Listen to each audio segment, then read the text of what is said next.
Good morning, good afternoon, good evening, wherever you may be. I am your humble host, Mr. David Null, also known as Hawkeye Two Feathers. And I'm here this afternoon because it's too hot outside to go do anything, quite frankly, but also to share with you a little bit about my recent river trip.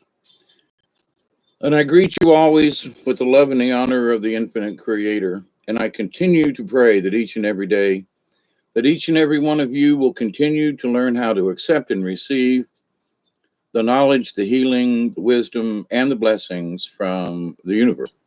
So, hey, Michelle.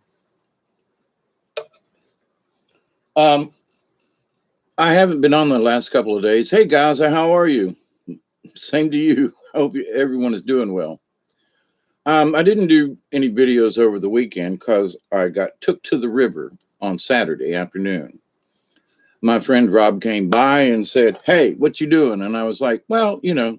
And he goes, "You want to go to the river?" It's like, where? And we talked about it a few minutes and discussed it a few minutes. And next thing I know, we're loading up, I'm putting on britches and loading up the stuff and making sure. And me and Duggar and um, Rob and his lady friend went down to a section of the Oclockney River that I had not been on before.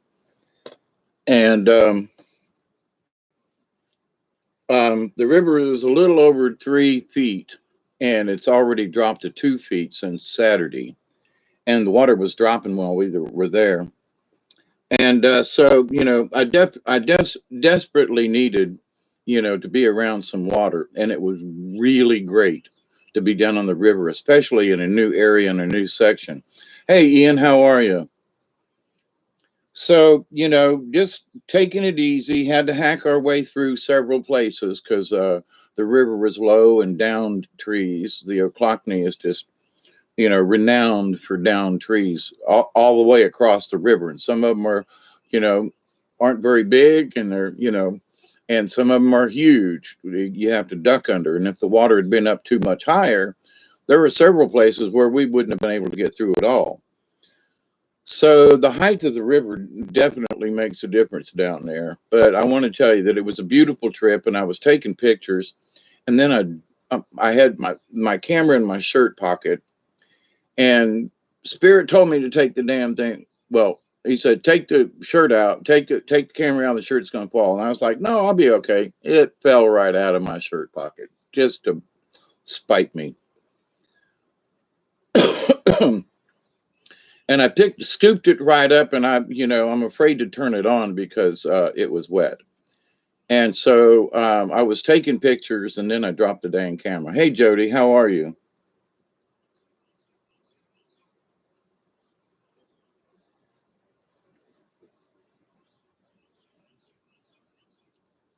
It's okay, Jody. Listen, I just want to do a little kind of sort of update, and you can see my old diving helmet back here in the back. It's always there, but when I do videos at nighttime, you can't see the house very well. But anyway, so we went way down the river, not as far as we would have liked to gone.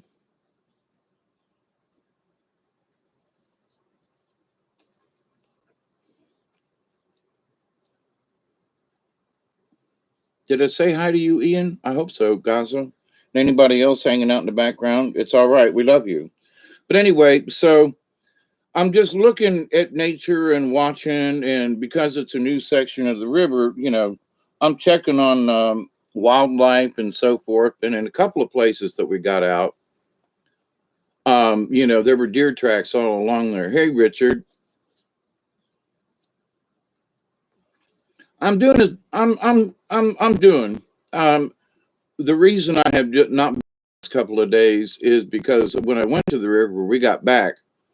I was immortally pooped. I mean, my shoulders, my arms, because uh, we went a couple of miles down the river, not a long way, but depending on where you're paddling, how you're paddling. I haven't been paddling much lately, so my paddling arms are definitely.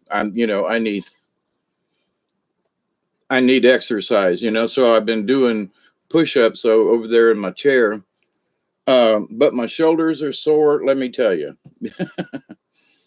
But you know, I didn't come on here to complain. But the reason I haven't been on the last couple of days, I wanted to do a card reading, but I was just whooped.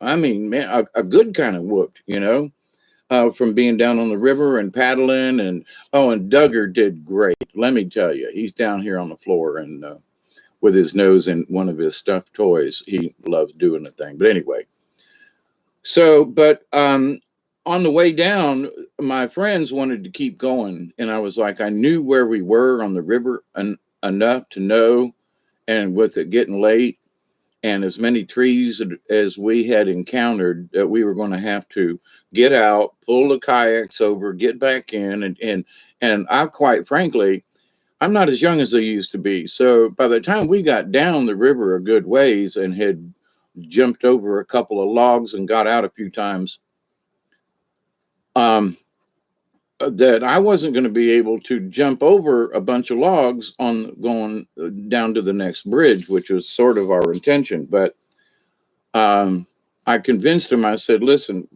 it is my, you know, river experience that we don't know what's further down the road or down the river, but we do know where we came from. And so if we get down the river any farther and can't go anywhere, and we have to turn around and come back, then we will have had to crawl over more logs to go, you know. Hey, Witch Moon." So anyway, it wasn't a hard convincing, but I was like, my 10 cents is, you know, if those two folks wanted to keep going, I was going to turn around and go back, one way or the other. Me and Duggar could, and I'm glad we did, because when I got back, it was all I could do to drag the kayak back up the hill from the bridge in the river and put it loaded on the truck. I was tired. I was tired, let me tell you, but a good kind of tired, but still weak, you know. And I was like, son of a gun, I'm glad. But you know, they came back with me. But to the point though, on the way back, on the way down, I'm always observing. I'm looking at the ground, and I'm looking at the trees, and I'm looking at the shoreline. I'm looking at beaches, and the difference in the we were way upstream where I normally put in, like 15 miles, kind of sort of upstream, and even further upstream that I had put in before. So the river's really narrow in there compared to further downstream. And it was really interesting and really pretty. And I'm hoping that my camera didn't get fried so bad that hey, Cherry and Ian and Witch Moon, Stephanie, hey, how are you? So, but anyway, so I'm always observant, you know, is my point about this. So I'm looking for things and this and that. Hadn't seen anything, right? A few deer track. We did find a dying snake that was dead when we left it. And from my vantage point, and I'm very sorry that I made the mistake, but it was a water snake and not a moccasin, thank goodness. But it was mottled in color and must have been going through some kind of hey, Amanda, some kind of molting stage. But at the same time, it was sick and not moving. I mean, it just, something wasn't right about the snake. So, but it was dead, and we were supposed to get out there. A huge log we would have had to go over and walk over, and the other side of the log was, you know, dropped off, as many times they do. So you put your kayak over or whatever, and then you try to get in, and there's no place to stand. So, but anyway, I was like, had enough, had gone down the river as far. I wanted to go farther, I really did, but it was like, I'm not jumping over logs. I'm not only have I been on the river for a couple of hours, chopping and getting through some places and pulling the boat over stumps, and I was like, I can't go any farther. So we turned around. Anyway, so when turning around, they were racing and having fun going back upstream and everything. And I was just like, I just want to get back. You know, I wasn't that tired, but I was getting there, you know. So we turned around, I'm heading back, and I come around this sharp curve. There are quite a few of them down there on the river, lots of turns and bends and stuff, lots of them. And I mean, you can go 100 feet and there's another curve, another 100 feet and another curve. And usually it's back and forth and back and forth. But anyway, so I'm coming back and it come around this log and from around this curve and made this really sharp turn. And I'm paddling upstream and it was like something tapped me on the shoulder and said, hang on. And so I quit paddling. Duggar's sitting in my lap, of course. He did really well, by the way. And I back floated a little bit, and I'm looking around going, usually when I get those kind of taps, there's something around. So the kayak started to turn a little bit, as the stream was, we were paddling upstream. So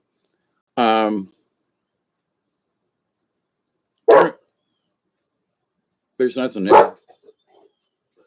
Duggar hears something up on the road. But anyway, I turned to my right and looked down, and there laying next to this log on the water,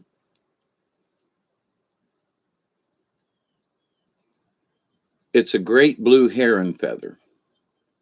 Now, when I'm down in the swamp, if there aren't too many other kind of birds that really leave feathers, but this feather, I would swear, was not there when we went down.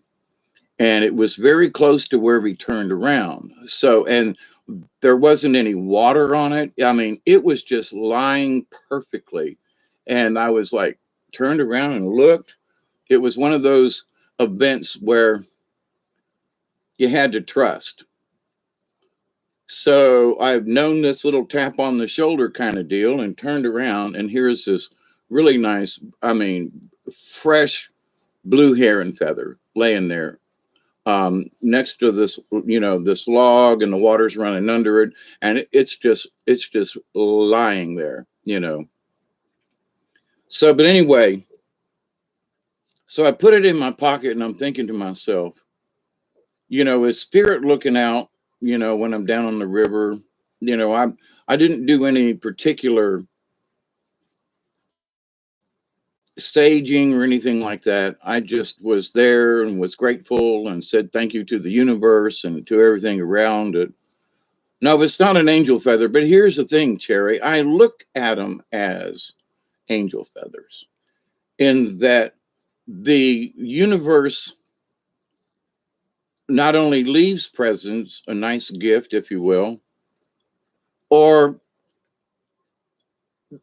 I could have just kept paddling and would have missed it. That's the importance to me, in that I heard that Hawkeye turn around and I was like, what?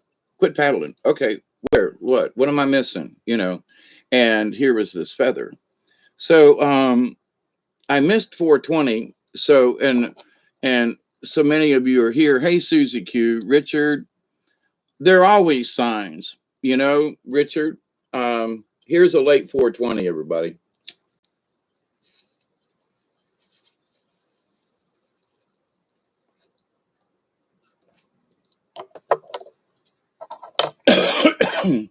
Well, you see, my name Hawkeye Two Feathers came from the fact that I used to find two feathers all the time. I'm in the backyard. Sometimes I'd just go into town and I'd find a blue jay or a cardinal feather. I mean, it was just amazing. And so I haven't been finding feathers too much lately. Well, not at all, actually. Even though Duggar and I walk around the property and so forth, there just hasn't, the amount of birds and stuff. So, but when I went down the river, I didn't see any birds while I was there.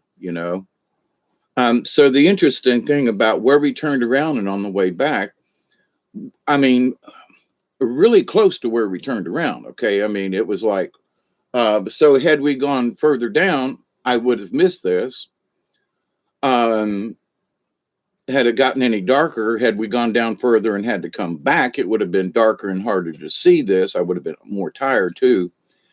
But the idea, though, that listening to the universe, these are the things that tell me that spirit's watching or listening, or or granting me these simple gifts because I paid attention, and I was paying attention to, what was around us and all. It was an amazing amount of bottles and cans and garbage in that section of the river. Oh man, everywhere we turned and around, and where anytime there was something in the water that diverted the water around, there was all these collections of stuff. It's really not very nice, but it is what it is. So, but for my trip to the river and being on the water with Duggar, who did really well, I I keep saying that Duggar did really well. Uh, hey Barry, how are you? But anyway,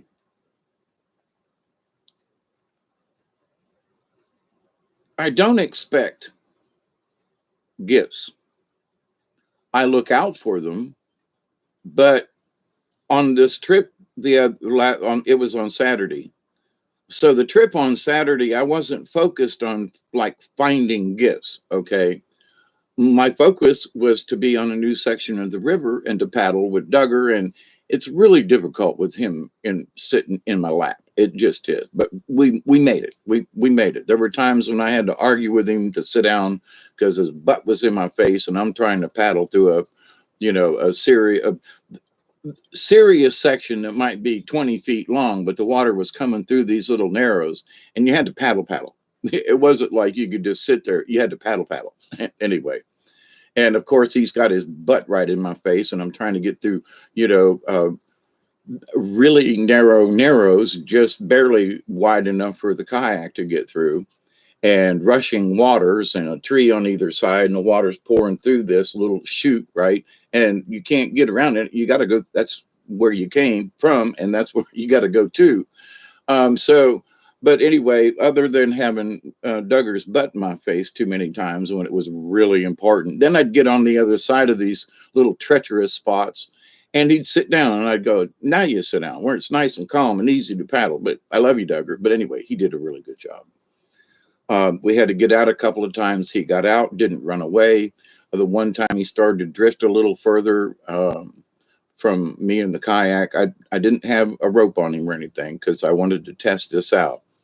And I said, "Okay, Duggar, that's far enough. Come back." He turned around and came back. It's like he don't usually do that, but I think being on a strange river and everything, he'd much rather have been with me than off on smelling something wild. And I'm sure part of the one place we stopped with, there were deer tracks. So, but anyway, so with the blessing of the feather, it's like it's a special gift in that I wasn't looking for one. I just wanted to be on the river. I just wanted to be in contact with the water. I just wanted to do this new section of the river. I just wanted the adventure. I just wanted to be with nature again. I wanted to get wet, and I didn't want to have, there are all these things that I did want. And this wasn't on my list of what I wanted. You know what I mean? So when I go and do these, like, he just showed up and said, "Come on, let's go." And 30 minutes later, we're leaving. So, but my kayak's on the truck, and I didn't have to do much but grab a couple of sodas and a thing or two, and off I went. Had to put my drawers on. I do not go to the river and the swamp in shorts. I just don't. Other people do, but there's getting scratched, there are things, there are bites, there's stuff. But I do have to put up with wet pants, when I get in and out. But I don't wear jeans. I don't wear anything heavy. But it's for protection when you get out and go rustling through the brush and stuff. But anyway, so I don't recommend to people that, well, we're going on the river. Yeah, but if we're going down in the swamp, don't be wearing shorts and flip flops, as my friend found out. And I was like, nah, you got to wear at least tennis shoes or something. I got different pairs of swamp shoes in various states of degradation because they've been used so many times in the swamp, but they get wet and sandy and gooey, and anyway, and sometimes take abuse if you're anyway, but to the point though, uh, we had a safe trip. Uh, I didn't see any birds, and there were many times when I was the front kayak going down. So I'm usually spotting off in the distance if a bird flies off. I had not seen any blue herons in the area that day. But this feather, which is part of the story, this feather then just magically appears on the water. Wasn't wet. It was just sitting there like it creator had just dropped it out of the tree. And as I came around that curve and, started paddling up harder upstream, it was like, nope, wait, we got something for you. Turn around and look.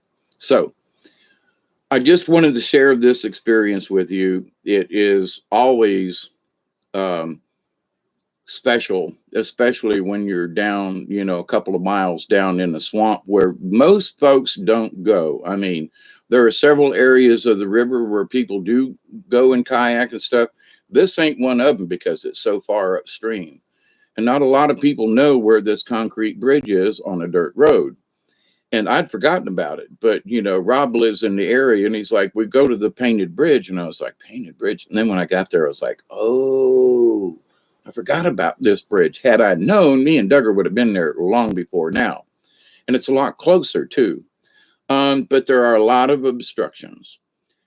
And so it's like with the water down another foot from the other day, there are places where you just could get over the log. I would not be able to get over those logs now. So I wouldn't be able to go very far at all if I went back to that section. But keeping an eye on the depth of the river, I'm definitely going back down that section. But anyway, but the gifts from the Creator. So I did a little research about the great blue heron, and I've found these heron feathers before. And on the Ochlockonee River. And it seems like there have been times when, I think there was a time when Duggar and I, like last year, the first time we went or something, I was paddling around and found one of these feathers, but it was under a perch for where herons like to sit. It's a cypress tree. And this heron frequents it. And so I was like, I went over there with the intent of maybe finding a feather. This feather, though, was just a present.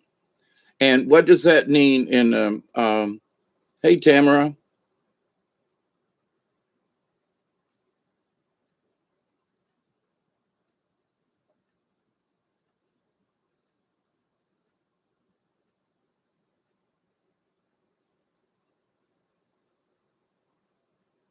Yes, it would. It would make a really nice quill pen. It would. And I've got other feathers too that I'm over here in my little collection. And I'm curious I wonder where my other blue heron feather is.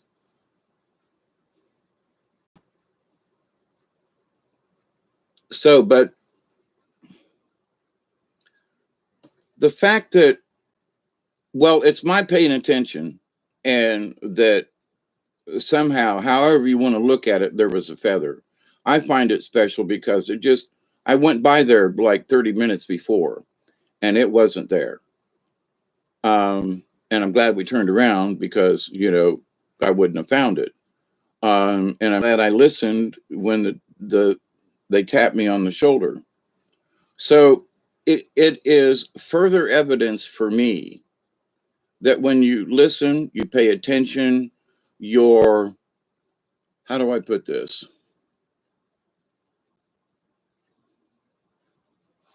My intent when I go to the river is pure. Like I want to go and be with nature, and I want to share, and I want to see how the wildlife's doing. Hey Tracy, how are you? Um,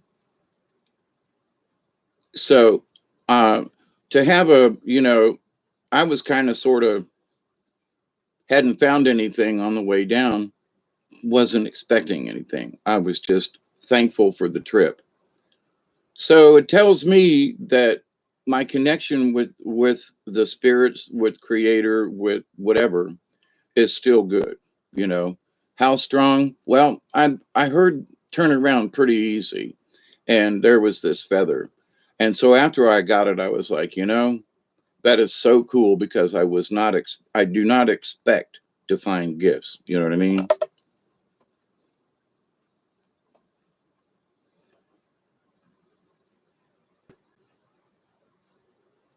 Cool, Gaza. I found an eagle feather under. Yeah, we don't have eagles around here. Um,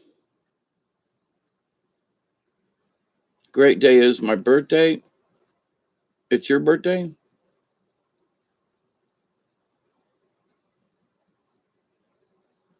But anyway, so what's the message from Spirit?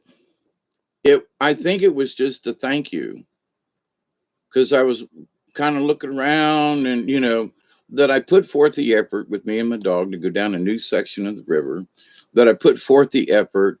You know, I tried to do card readings and all that for y'all, and I never expect anything out of it. You know, just if you get anything from the card readings, then I'm good to go. So this was sort of just a thank you in general, as they were telling me, for just me being me here lately, you know, to try to, you know, be that, you know, that decent hermit guy, you know, with long hair and the old hippie dude that lives down in the swamp. And happy birthday, Susie. Okay, good, good, good, good. So, and I feel very humbled by the fact that, you know, Spirit would leave me feathers along the way. Especially, like I said, I was not looking for them. Where sometimes I am, you know, I see a bird on the river and I go, "Ooh, there might be a feather around." I didn't see any birds, um, and I didn't see other signs and things. But at the same time, I was like, I'm always being aware. So this helps to prove to me. And if you find certain things, if you find feathers, depending on where you are, your location, or what you're doing at the time, are these messages, or are they gifts from the universe? They can be both. I've held this feather, you know, for the last couple days, and it's been sitting here beside me on the table. And I've looked at it, thought about it, and I was like, so what is the message? Well, the message is that water and air, because the heron is a bird that flies, right? But it wades through the water, through shallow water, and fishes. So the message is that we might have I might have to go wading. In other words, there are just things in the universe we might have to wade through, you know. So that was basically, um, you know, that we got some wading to do ahead of us, and how much? We'll you know, I'll find out what I might have to wade through versus what you have to wade through. So I don't know, but the message from the universe was, because it was a wading bird. I caught you on a card reading. I think you kept you up all night comparing your native to my Ojibwe.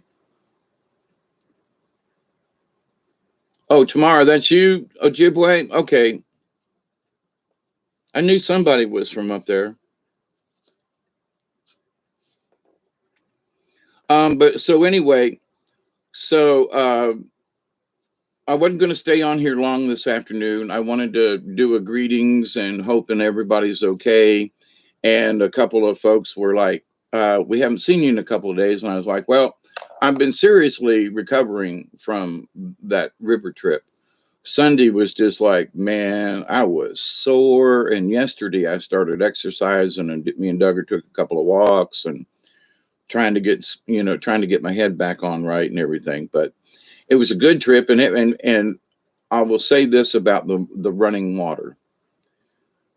For as much as I was physically tired, my spirit was filled because I had been down on the water with the water, and We didn't almost get tumped in, but I almost slipped and fell in. The camera did, but so I'm hoping there wasn't but a couple of pictures, but I hope the camera's not ruined. If it is, there goes another one that I, have lost on the river. And yes, I'm thinking about getting maybe, Tracy. Here's the thing: if I put it in, it depends on the hat. If I put it on some of my hats and I go down in the woods, it'll get caught on limbs and briars and vines, and they'll come out. I have to hold them, and it depends on the hat. And I got plenty of hats that this could go in. Right now, it wants me to hold it and be next to it, and I kind of feel like I've been a little stuck to the ground here lately. Uh, and I need to get back to the water. And with that, as a hawk, as Hawkeye, and as hawk is one of my uh, totems, that I get back into being more hawk. I don't know. My concentration has kind of sort of been a little deviated. But there are lots of different subjects that I get on here and discuss with y'all. And sometimes 2 days or more it will take for me to go through the downloads that they want me to discuss. How else would I be able to jabber on for 8.5 hours, y'all? I blame it on you. I'm kidding.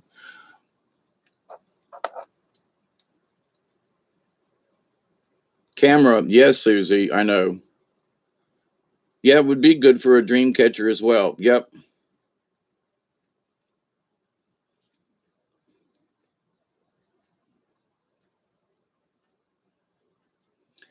So anyway, the idea though that, with this particular feather, this particular time, this particular, is there a message? It's like, yeah, go wading in the water. So the water might be shallow. Go wading. And I found out that Duggar is he's worse than cats. He would not get in the water. I mean, we were beached and there was really shallow water, like this deep. He would not get his paws wet. He is such a chicken shit. Let me tell you, when it comes to like getting in the water, he ain't one of them. Oh my God. I'm like, come on, get in. It was like, but there's water there. And I'm like, I have to float the kayak because, he's 70 pounds or so, and when he gets in, if I'm almost on the bottom, I'll be on the bottom, and then I got to try to push this off. So, but anyway, bird in the cage, but I'm okay.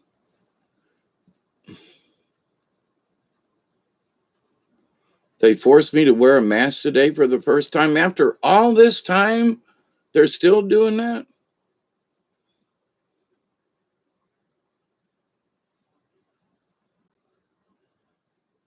Yeah, that's a bummer. Yep.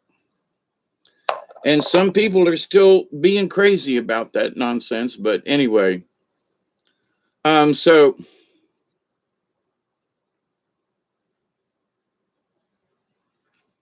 yep, I have too many gifts.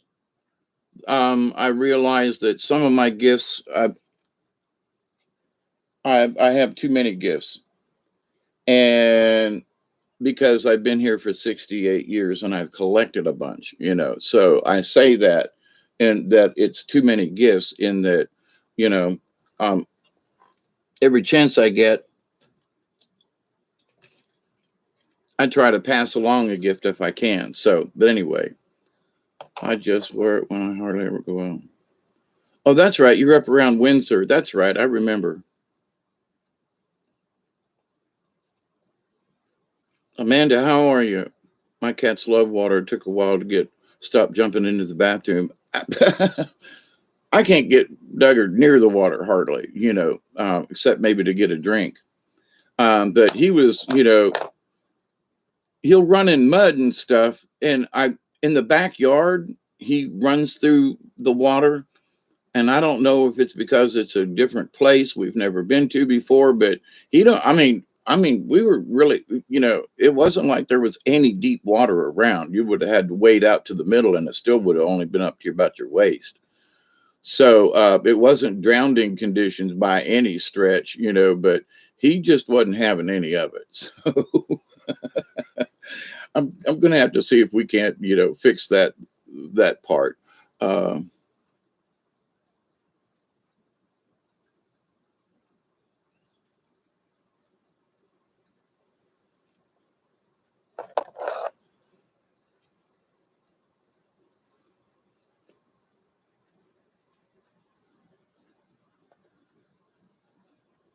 oh, thank you, Tracy B. It's okay. Sometimes those things get tangled up with our tongue. Uh, my house is full of 50 plus years. I sit and sleep in the same place, but the house is still full of memories. I love to give a lot of things away, but with CB, I don't think they'd give away. Yeah, I understand. So many things have changed with this stuff, and if you've noticed too, by the way, here this last week ish, they're trying to push. There's another one out there that's more dangerous. That's really going to kill us all. And I'm like, okay, all right, all right, all right, all right, all right, all right. Enough of this doom and gloom stuff. Now, here's my 10 cents about this blood moon tomorrow night, or is it 26th? So is it tonight or tomorrow? But anyway, the everybody's so much prophecy into it's another blood moon. Oh, but this is really an important one. All right, I just got to say, just because it's going to be a blood moon doesn't mean it's going to spell doom. Everybody's talking about doom, doom, doom, doom. We're going to be in more doom from now until the next day or so because of the blood moon and all this stuff. I'm really getting sick and tired of folks trying to push the doom thing. We do have solar flares coming in that some came in this afternoon and there's more tomorrow. That is a real thing. We've got the solar wind is up, the plasma that's hitting our, around the earth and are hitting us right now. We are being affected by this. Hey, Julie, how are you?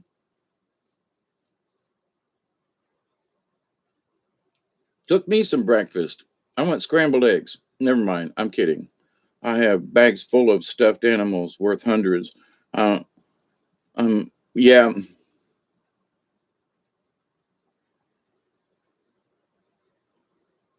yeah. The fear and sadness, the archons and other things most don't see feed off of that energy. Yep. Well, they're using the same old shenanigans. I was watching one of my channels, one of my, that I subscribe to, and about, the magnetic fields and all that. And I understand it, but it was like the person says this. If you'll notice in the frames, this is them speaking. If you'll notice in the frames, back in the background, there is the Pleiades star system. And that, that seven sisters. And I'm like, okay, where's he going with this?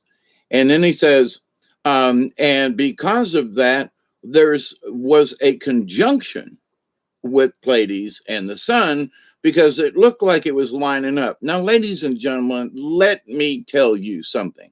There are billions of stars out there. And at any one moment in time, me, the earth, us, and the sun are going to line up with some constellation, some star somewhere out there in the universe.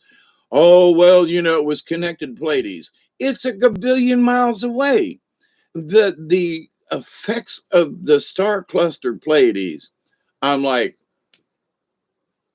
Please, Jesus, don't tell me, because there are so many stars out there. From our point of view, we're going to align with something every couple of minutes, if it ain't couple of seconds. We're going to line up with something. So, but it was the emphasis about how the Pleiades cluster had an effect on the day that there was a solar eruption. And I'm going, oh, please.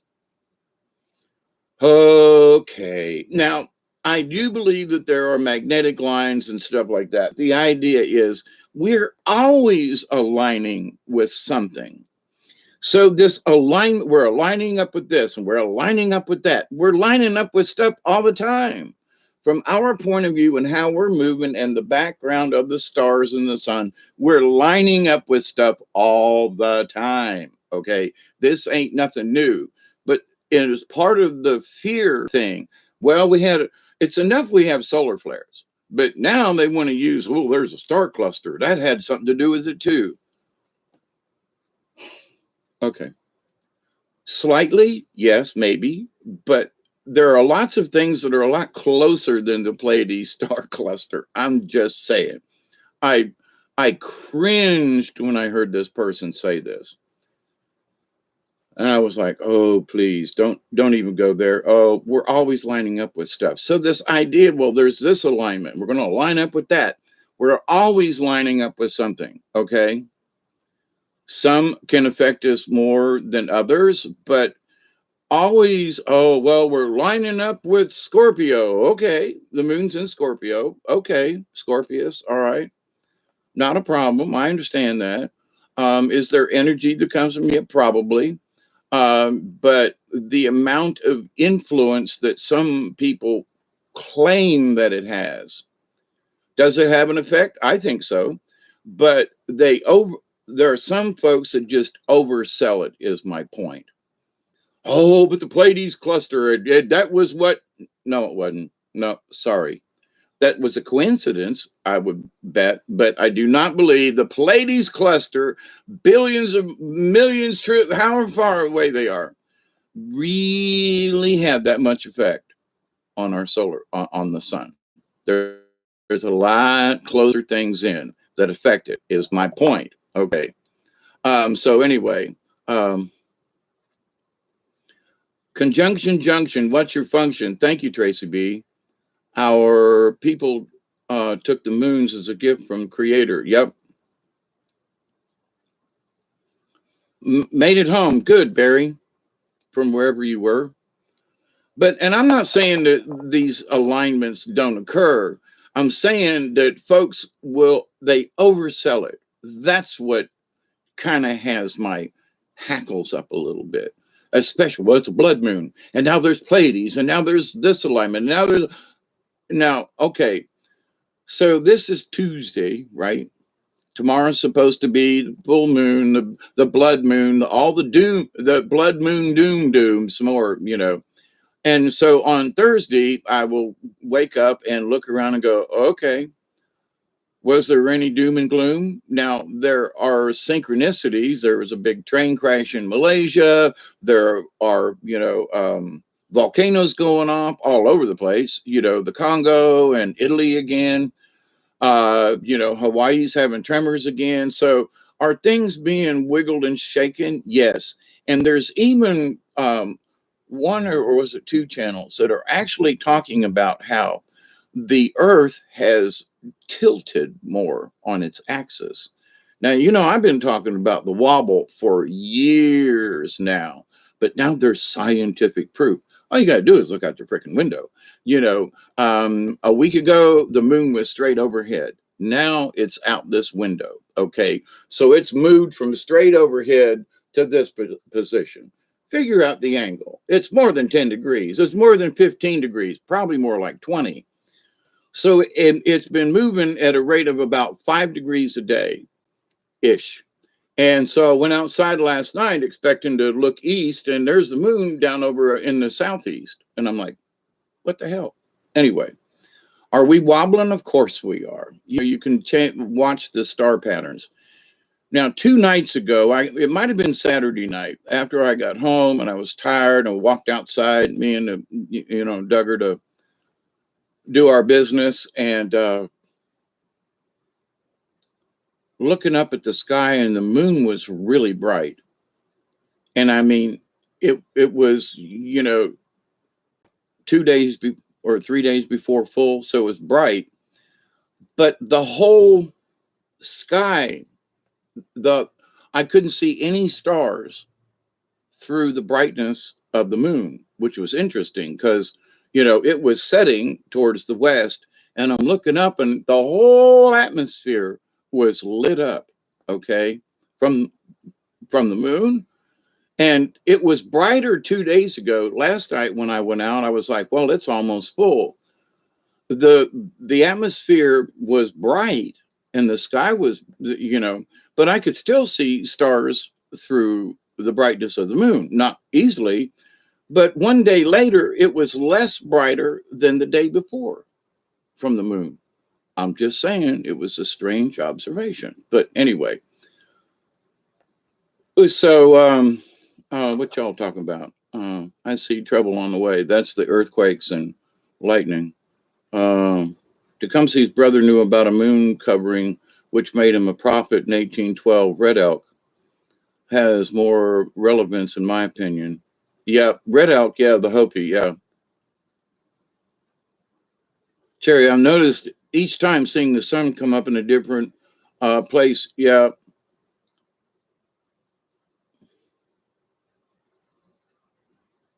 Hey, Mossy man, how are you from the California coast? Oh, you're down on the south section, I think. Yeah. There's a lot of stuff playing in on this. Okay. I'm just saying. HARP has more to do, and so do these Doppler radar weather thingies. I noticed that there are areas down here in the south, coming out of Valdosta, out of Tallahassee, out of Albany, where there are Doppler weather radars, that there are spikes and things that show up, and they try to say, oh, that was a bunch of birds. Seriously, a bunch of birds? Seriously, a bunch of birds? Yeah, that it wasn't. But anyway, we were getting zapped is what it was. But the weatherman can't talk about such weird things. Oh my God, it's after 5. We usually have about 20 to 30 earthquakes a week. Wow.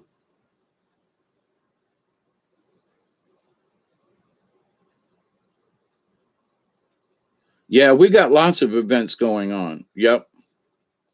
But like the earth and the earthquakes and that kind of thing is a continuum. This event's going to last for a couple more years at least. And if the cosmic energies, calm down, and depending on how the sun acts or reacts or interacts with us, but Mother Earth is Mother Earth. She's been cracking and spewing for ever since she was born.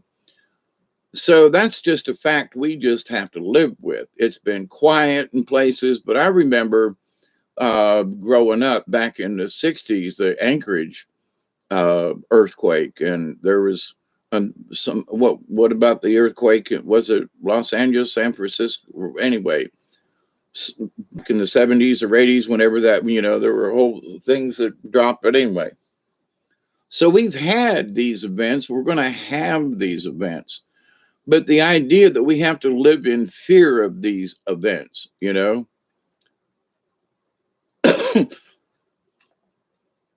I will say this, and I mean this. God bless these folks who are trying to keep us appraised of situations. But at the same time, I say, God bless these folks. The addendum to that prayer is, God bless these folks, and I hope they understand they're spreading fear. And please allow them, we have these conversations, but I'm trying to, at the same time, there's lots of stuff to be scared of. Are there demons in other realms? Yeah. Are there things out there that go bump in the night? Yes. But should you be terrified every single day? Should you live your life in fear? Should you live? No. The answer is, oh, hell no. You know, don't go for looking for trouble. If you constantly think about a particular thing, you can actually cause it to happen. So there are folks who are just, oh my God, they're so focused on the demons from the other realms. And it's like, you should not be speaking about them because you keep calling them back up. As I've said before, in my shaman training over the years, I have met folks and they say, yeah. And then there is the thing that shall not be named. Well, what is it? We don't talk about it. Well, what do you mean? Why don't you? Because it's that nasty. Well, what do you? It's we don't name it now. Shut up. But no, we don't talk about it. We know it's there. We're aware that it's there, but we don't talk about it. Period. But no. Well, what about that thing that goes bump in the night?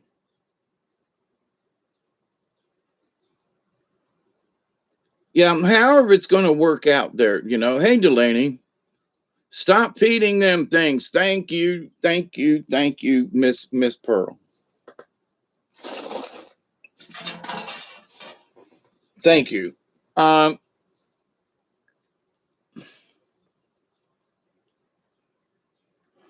it's a hard thing over the years for me to have learned just to accept certain things.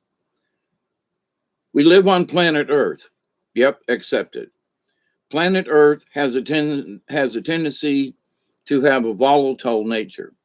Okay. Is it Mother Nature trying to kill us all, or is it just the way she is? Things happen. There are high pressures that develop, there are earthquakes that develop. We're bombarded by cosmic energies, and Mother Earth reacts. Yes. Okay. Accept it. Oh my God, we're all going to die again. At some point, we are.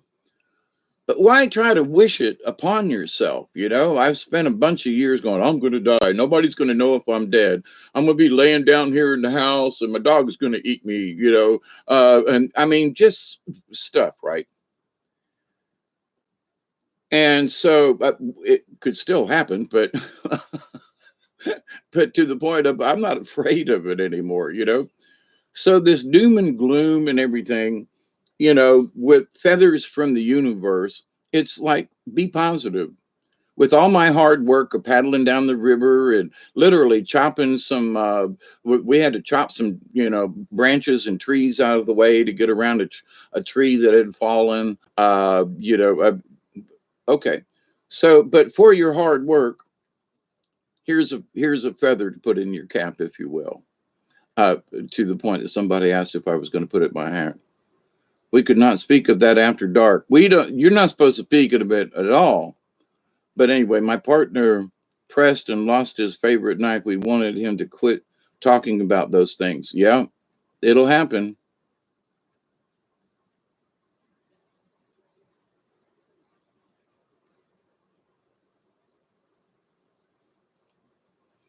Tamara, I would agree with you.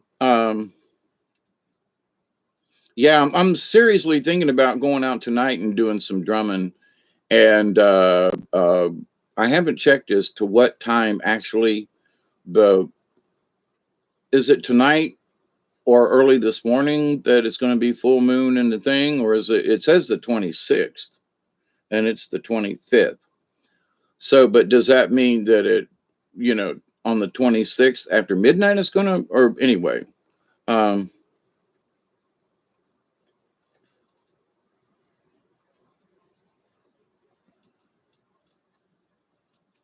and one of the things that it did,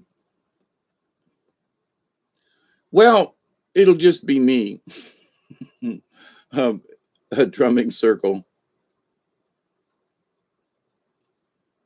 I heard that it was 5 p.m., but I'm not sure if it's different everywhere. 5 p.m.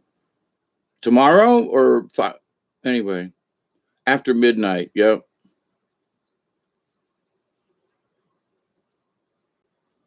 Yeah, I'm sorry. I'm sorry I live down here in the middle of nowhere. full at 7:14 a.m. on 5/26. If that's universal time, then it'll be in the middle of the night for us. Here it is past 11. It is illegal to leave the house after 10. Holy crap. Yeah, I was thinking about, doing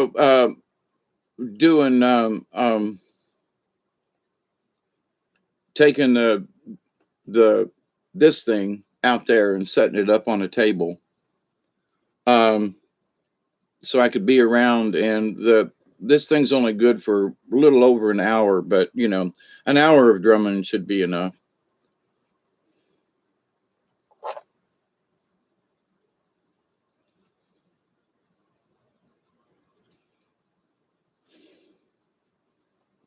For those of us who've been to powwows, for those of us who hear I mean, I can hear someone drumming right now. It seems like I can hear the hey, I can hear the drum, and there are times when I can literally feel it in my feet, which I'm barefoot a lot of the times anymore. And I got something in my big toe, and I tried to dig it out, and it hurts. Let me tell you, I don't know what it is, but I dug for 20 minutes last night, gave up, put a band-aid on it. More because I don't want stuff getting in it. But anyway, hey, David Castle.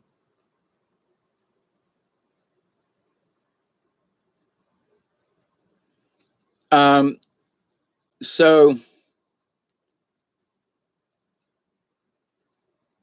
if I do a drum, I will try to at least give 10 or 15 minutes or something. I'll drag the computer out there in the yard and I'll see what I can do. But anyway, yeah, and some Epsom salts too. Whatever's in there, I had to open up a big hole, and I'm not sure I got whatever was in there out.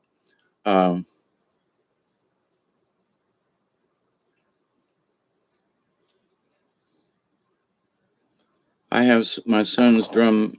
He made me, man. Ojibwe women are responsible for the drum, but can't play it. We sing behind the men. Yeah, there are some women who have started drums, and I think it's wonderful. Most of the time, if you ever saw a drum, it was men. But there are women who would sit in with the men, depending on who the drum was. Now, when I say who the drum was, there are different folks that have drums, and they might be from Blackfoot, they might be from Cherokee, they might be from Lakota. It doesn't, but their drum is also a group of people that play it. Okay. So if someone comes with a drum, there are usually 3 or 4 people that come with the drum. Okay. And maybe a fill in here or there along the way, so if you see a powwow and they say, there's going to be, this drum and that drum and this drum. So there are different groups of people who drum. Okay. And having met quite a few over the years, years ago, I haven't been to a powwow in a couple of years because of this vid thing. But anyway, it's still in my heart, So, but the idea that these women were all drumming, and I was like, right on, ladies, regardless of whatever tribe they were from, these women put their voices to the drum. Why not? Why should it only be men at the drums? Just saying. But I know traditions are traditions, and some of them I'm like, now I understand like women should do the planting of the seeds because they are women and the seed and the whole thingy, right? But I could not understand, and I still don't, why a woman couldn't drum with a man, or vice versa, or men and women drumming, which I have seen where women will sit in. But to have an all woman drum, I'm like, the ladies, it's about time. But, but traditions, sometimes are really hard to break. People don't want to break tradition. But if men that are drumming, then ladies, grab your sticks and let's have at it, But I got a lot of white man in me. So, people say, well, you're too watered down, Hawkeye. Okay. We use rattles. Yeah. There is a drum that we can take to the powwows. That's the drum we're responsible for. If the men aren't acting proper, the drum gets taken. Oh, yeah, our drum was taken. Bad behavior from our men. Yep. Yeah, hand drums, but I'm talking about, the big, sure enough drums. Yeah. Tomorrow. Yeah, I agree with that. Yeah, boom, boom, boom, boom, boom. My drum's over there. I wonder, y'all hang on a second. It's 5:18, so it's going to be 4:20 in a minute for somebody. I have tried several things for coverings for drums, and cowhide is, there are other, I've got a deer hide right here that still has fur on it. Um, there may be other types of things, but an animal skin drawn correctly over a frame, I just got to say, people say, "Well, but it's an animal skin." Yeah, it's sort of part of the thing. You've got the hide of the critter, Um, you've got wood from Mother Earth, from the trees, and your stick, or if you could be drumming it with your hand, whatever. I'm speaking of hand drums.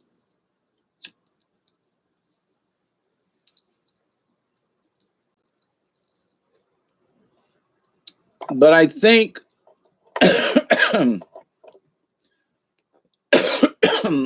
the most important thing about all of these things, and what Blue Heron has brought together here, um, is that birds of a feather flock together. So here we are flocking together. Well, flock you too then. No, I'm kidding. I'm you know boy, that was flocking good, right? Makes us think more of the energy in life that contribute it to. um so but anyway, with this, my brother can make anything, even my.